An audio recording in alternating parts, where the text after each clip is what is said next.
hoje, na estreia do quadro GAP Conviver, estamos aqui com a presença do professor Pina, diretor do Espaço Conviver. Pina, é uma satisfação ter você aqui no GAP Conviver. O prazer é meu recebê-los aqui, agentes de prevenção do GAP, um projeto maravilhoso. Esse é um projeto que, vamos colocar assim, já vem há anos com parceria com a gente e a gente só vem fortalecer isso nesse bate-papo. Muito obrigado. Pina, a população, né, ela vem envelhecendo, mas a expectativa e a qualidade de vida vem aumentando muito. Nós gostaríamos que você falasse, né, sobre a parte do que vem acontecendo no mundo e também em nossa cidade.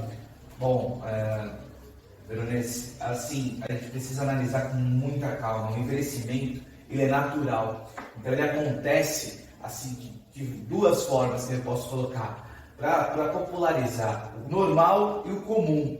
O normal, que a gente chama na parte técnica de senescência, então esse teu cabelo que vem caindo, esse teu cabelo branco, sabe? Essas tuas rugas, então tudo isso faz parte do normal, porque as células, a parte morfológica, né, as células, elas não conseguem mais desempenhar com uma facilidade quando é adolescente ou adulto. Então ela começa a cair, se a gente olhar para o gráfico, começa a cair. E se a gente olhar pelo outro lado, a gente olha também pelo lado da senilidade.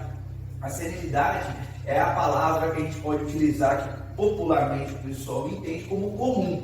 Então, quando eu falo sobre a questão da hipertensão, da diabetes, das dislipidemias, são as doenças crônicas não transmissíveis que a gente está vendo aí, principalmente agora na pandemia, vem surgindo várias situações alarmantes, né, sendo apontadas aí. A gente precisa ter esse conceito comum, né? O comum, então você tem um idoso hipertenso é comum, mas não é normal. Mas por que não é normal? Porque talvez ele na vida adulta, ele fez uma má alimentação, foi sedentário, ou pela sua vida diária, que tinha essas práticas, que eu falo práticas sedentárias, é isso, eu estou sentado, isso aqui é uma prática sedentária.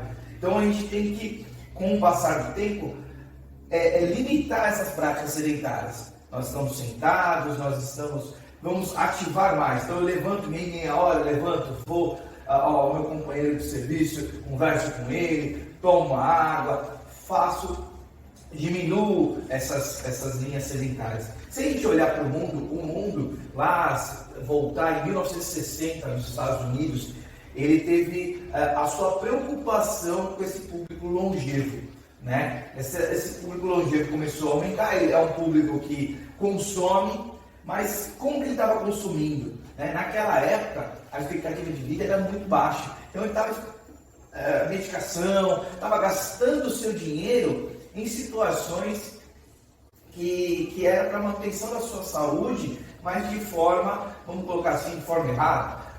Não sei se esse é o termo, mas Benedetti, que é um estudo brasileiro lá de 2007, ele nos apontou, fez alguns apontamentos. E ele colocou aí que países desenvolvidos e subdesenvolvidos já começaram a se preocupar em mobilizar leis, ações, estratégias para que esse público, né, da longevidade, esses aposentados, gastassem dinheiro em viajar, em poder comprar um carro, uma casa de forma ideal, fazer com que aquele dinheiro dentro da economia rodasse de forma ideal, não sobrecarregando ali os prontos atendimentos, né, hospitais, enfim.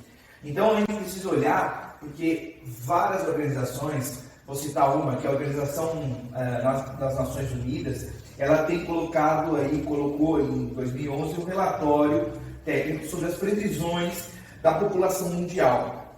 E essas previsões fizeram muitos apontamentos, e um deles era que quarta parte aí da população mundial já estava ali, vai estar ali cerca de 2 bilhões de pessoas. E nisso vem as perguntas. Essa quarta idade, vou falar da terceira, falando da quarta idade, será que ela está vindo com qualidade?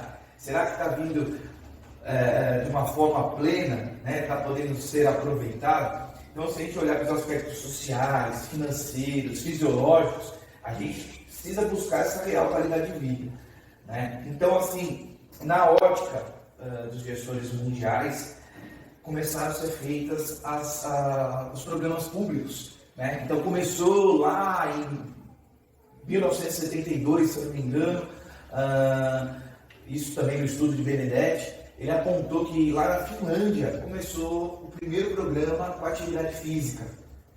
E aí veio vindo Austrália, Canadá, e nessa linha do tempo até chegar no Brasil, né? Lá em 1977, no Sistema S, no Sistema SESC. Então a gente precisa entender que a gente vai receber uma população, porque aqui é planície, então a população da Praia Grande, ela vai com o tempo ficar mais idosa, porque favorece a vinda de outros idosos de outros municípios de São Paulo. Então a gente precisa entender que a gente vai receber bastante idosos. E como que a gente vai receber? O que nós vamos proporcionar, né? Legal. Pina, nós sabemos que a Secretaria de Assistência Social ela vem trabalhando em diversos setores, mas eu acredito que o público em casa tem a curiosidade de saber como surgiu o Espaço Conviver. É um espaço tão importante aqui na nossa cidade. Bacana, a pergunta é essencial para a gente entender toda essa logística de qualidade de vida. Então, lá, a gente vai voltar no tempo novamente, em 93, uma salinha aqui, os idealizadores, Dona Maruca, né, a presidente do Fundo Social, atual presidente do Fundo Social, Solidariedade, e o senhor Alberto, que era prefeito, pensaram na terceira idade desde 93, antes até do que as políticas nacionais de assistência social, que surgiu com suas em 2004, foi regimentado em 2004, 2005. Então, em 93 foi criado uma salinha que era para receber ali as idosas. Na verdade, surgiu até como Clube das Meninas, não era nem programa Conviver. Então, em um movimento similar, vamos comparar aí em 87, teve um movimento feminista em Londres, que foi o primeiro, vamos dizer assim, movimento, e aqui na Praia Grande também teve, passado um tempinho também teve, as meninas falaram, quero meu espaço, e elas tiveram. Então elas tricotavam, faziam os trabalhos manuais, mas o programa necessitava de um quê a mais, de uma situação a mais, uma pitadinha, como diz os mestres cucas, né? Faltou sal, então foram colocando os ingredientes com o passar do tempo, e os ingredientes são as atividades físicas, as atividades culturais, e os homens, não deixados para trás, eles olharam e falaram, eu quero meu espaço nesse Clube das Meninas, espera aí. E aí conseguiram entrar com um coral, né? Aqui no Guilhermina, aí já passamos de uma salinha para um espaço real. Em 93, eles foram aqui para o Guilhermina, onde é a sede até hoje, desses 28 anos do primeiro espaço, e começaram o coral, as atividades físicas. E é interessante a gente pontuar que foi antes das políticas nacionais de assistência social. Então, os nossos gestores já estavam alinhados a uma situação mundial, onde a preocupação lá fora era com os nossos aposentados e as suas aposentadorias, para fazer girar de forma legal, qualitativa, essa aposentadoria. Eles também estavam preocupados com isso, tirando muitos da depressão, tirando muitos num estado das suas doenças psicossomáticas, né, que a gente vê hoje, crise de ansiedade, pensamento acelerado, da própria depressão, já pensando nisso e dando não só aquele bate-papo, mas uma qualidade de vida no sentido de atividades físicas, enfim, né? Então a gente pode ver que ao caminhar com essa inauguração, a gente veio crescendo, né? O Brasil também veio desenvolvendo políticas públicas para a terceira idade, não só na assistência social, mas de uma forma global aqui no Brasil. Então isso é muito interessante da gente pontuar. E aí veio crescendo. Nós hoje trabalhamos com 14% dos 47 mil idosos que nós temos no município, né, isso são dados da SEAD, são dados qualquer um pode colocar lá no Google, e pesquisar. A SEAD nos aponta perto aí dentro da nossa população, 14% de idosos no nosso município. Dentro de um município, de uma Baixada Santista, que para a igreja é a terceira, bem popular, né, populosa, então nós estamos trabalhando e precisamos resgatar esses idosos, porque hoje nós trabalhamos com 15% desses 47 mil idosos, 15% fala, pô, Pina, mas a gente tem um enfrentamento, uma dificuldade mundial, que é o sedentarismo. Então a gente respira o sedentarismo, a gente precisa buscar, eu tinha meu pai aí, e não queria fazer nada, veio a pandemia, deu um alerta, ele começou a fazer atividade física. Então isso é muito importante, a gente sempre tem metas, buscar aquele idoso a mais, esse idoso que está chegando na cidade. Pina, com esse crescimento da cidade, esse crescimento de Praia Grande, várias famílias estão chegando, trazendo entre elas vários idosos. Você acabou de falar que temos aí, o Conviver trabalha com 15%. Eu queria que você falasse para todos nós, quantos Conviver tem na cidade? E qual é a visão para o futuro do crescimento? Vão aparecer mais Conviver? Boa pergunta, Roberto. Então, nós temos hoje um trabalho pautado na Política Nacional de Assistência Social, se adequando ao regimento, isso é importante. Então, quando a população nos cobra, nos aponta, a gente precisa olhar para a Política Nacional da Assistência Social e ver o quanto esse idoso está sendo acolhido. Isso é muito importante. E aqui na nossa cidade isso veio acontecendo com o tempo, né? Então a cidade veio crescendo e o número de unidades também. Por exemplo, assistência social, como você bem colocou, Veronese e Roberto, e meu amigo Bezerra, nós temos somente aqui nessa divisão 9 espaços que nós coordenamos, mas em número de equipamentos, eu vou falar prefeitura, só lidando com a terceira idade, são 24 equipamentos para a terceira idade. São mais de 30 profissionais de educação física e fora a questão da rede, né? Esse trabalho em conjunto. Então, uma equipe multidisciplinar. Então, com o tempo, foram crescendo. Então, do Conviver de 1993, da Guilhermina, nós passamos para o Caiçara em 2007, aí veio o Conviver Boqueirão em 2008, o Oceano também. 2015, nós tivemos os Conviver São Jorge, 2016, Samambaia, Sítio do Campo, 16, Tupi 2018 e o Solemar por último. Isso nos remete políticas públicas plenas aos longevos. Então, gestores não brincando, não fazendo o que eu falo a politicagem, mas fazendo a política pública, que é regimento, é regra, é lei.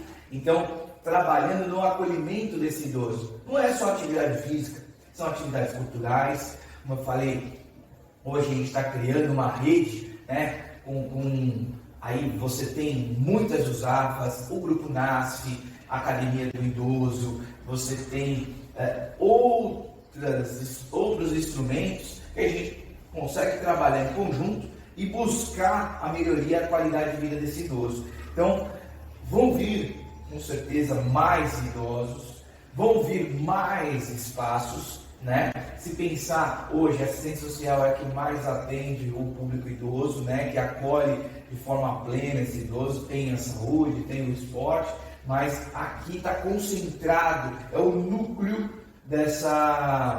desse trabalho. Então, tem feito o último, se a gente for apontar a pesquisa que foi realizada agora, em junho, sobre a pandemia, a gente, no mundo, falou, opa, peraí, os idosos, começou assim, né, a pandemia, o foco os idosos, muitos idosos estão morrendo, estão sendo acometidos por essa pandemia, por esse vírus. Aí eu aponto para você que dentro do programa Conviver, 91% não tiveram Covid.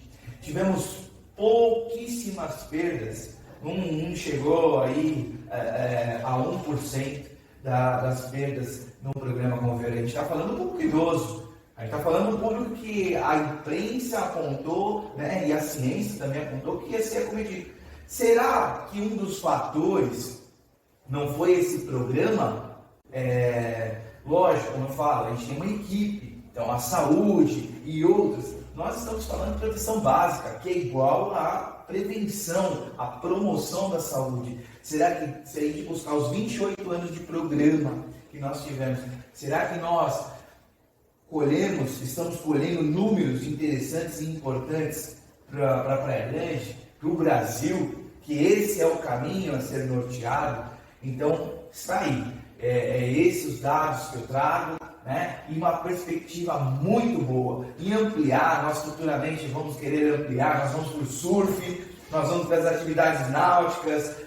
Por que não? Por que não? A gente precisa ampliar. E nisso não é só unidade física, é as ações que nós tomamos, as parcerias. Então nós vamos lá no esporte, né? Que vocês entrevistaram aí o professor José Carlos, que foi muitos anos secretário de esporte, hoje está na assistência social. Parabenizar o trabalho que ele vem fazendo, junto com o Fundo Social de Solidariedade, a dona Maruca, porque foram eles que começaram e incentivam esse trabalho em rede. Se nós estamos aqui, é motivado por eles, né? Fazer as boas e plenas políticas públicas. Então eu agradeço imensamente aí vocês. Imagina, Pina, nós que agradecemos, queremos te parabenizar por todo o teu trabalho, toda a tua equipe que vem realizando. E essa nossa nova parceria, né, pessoal? Do GAP Conviver. Gostaria que você recebesse das mãos do Bezerra só um agrado aí do GAP. Obrigado. Todo o nosso trabalho que já vem desde o Juventude Legal, né? Show, sim, começou, acredito, a parceria lá no Juventude Legal. E nós estendemos cada dia mais. Espero que o GAP Conviver, que as diretoras, os professores aproveitem essa parceria, nos coloquem aí, não somente olhar para o nosso programa, mas olhar também para o GCM, que tem um familiar que é longevo, que está lá, e ele precisa ser olhado como ainda protagonista. Nós precisamos resgatar essa autonomia e o protagonismo do longevo. E tem o longevo lá, que é familiar de vocês, né? Então colocar ele em destaque, porque ele se doou muito, ele batalhou muito durante a vida, ele não pode ser esquecido, ser deixado lá de cantinho no sofá. Vamos motivá-lo, colocar no programa Conviver e nos outros programas da Prefeitura. Legal, muito obrigado. Galera, ficamos por aqui. Esse é o seu GAP Conviver.